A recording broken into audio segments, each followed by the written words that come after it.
Welcome back to the deep dive. Today we're looking at something that's becoming a huge trend. Platforms that want to completely replace your bank with crypto. And we're going deep on one specific example from our source material today, a platform called Crypto Bank. Right. And our mission here is to really get into the weeds. Does this thing actually deliver a futuristic, secure banking experience? Or is it just, the same old risks, but with a fancy crypto logo slapped on it? Exactly. We need to unpack where the trust and the security really starts to fall apart. Okay, let's unpack this then. The sales pitch for Crypto Bank, it is really compelling. They're offering this whole suite of The tools. whole package, integrated digital wallets, super easy crypto conversions, global transfers. And even a loan system. But the real kicker, the feature that seems to hook everyone, is this promise of automated AI-powered trading. The passive income dream. Right. But that's the sales pitch. The independent security audits and reviews we've seen, they tell a much different story. A much more sobering story, yeah. The source material points to two huge red flags right out of the gate. First, security checkers just labeled the platform as unsafe. Just flat out unsafe. Why? Because the architecture has zero transparency.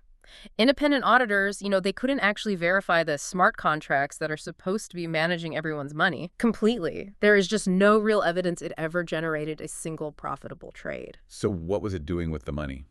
Well, if you connect the dots, it looks less like a bad business model and more like a classic confidence scheme.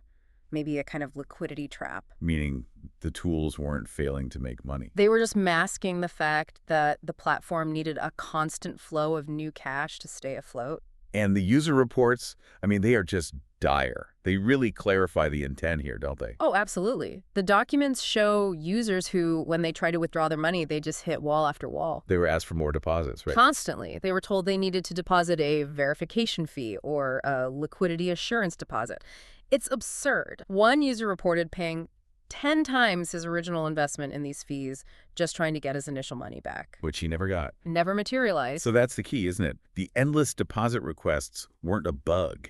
They were the entire mechanism, the feature. It was the feature. That's how you keep the scam solvent for the next person in line. So Crypto Bank might look like futuristic finance. But the analysis proves it's way, way riskier than a normal regulated bank because its main function is basically to stop you from ever getting your money out. The bottom line from the source is stark. If you value security at all, you have to see that these platforms take the already high risk of crypto and then they add the fragility of a Ponzi scheme on top. That lure of easy high returns just isn't worth it. Not when you're trading away fundamental financial safety. So what does this all mean for you, the listener? I think the crucial takeaway is that the promise of crypto banking has to be measured against real, transparent audits. If independent sources are flagging things like unaudited smart contracts or, centralized control over withdrawals, that futuristic label is just noise. It's a distraction. And considering these reports, this constant cycle of needing new money to unlock old money, it raises a really important question for everyone to think about. What's that? How can the legitimate, regulated DeFi platforms out there even begin to distinguish themselves from what is, well, fundamentally a con game dressed up as high-tech banking, especially when these massive failures like Crypto Bank are the ones grabbing all the headlines? That's a great question, something to definitely mull over. Thank you for joining us on this deep dive. Thanks for having me. We'll catch you next time.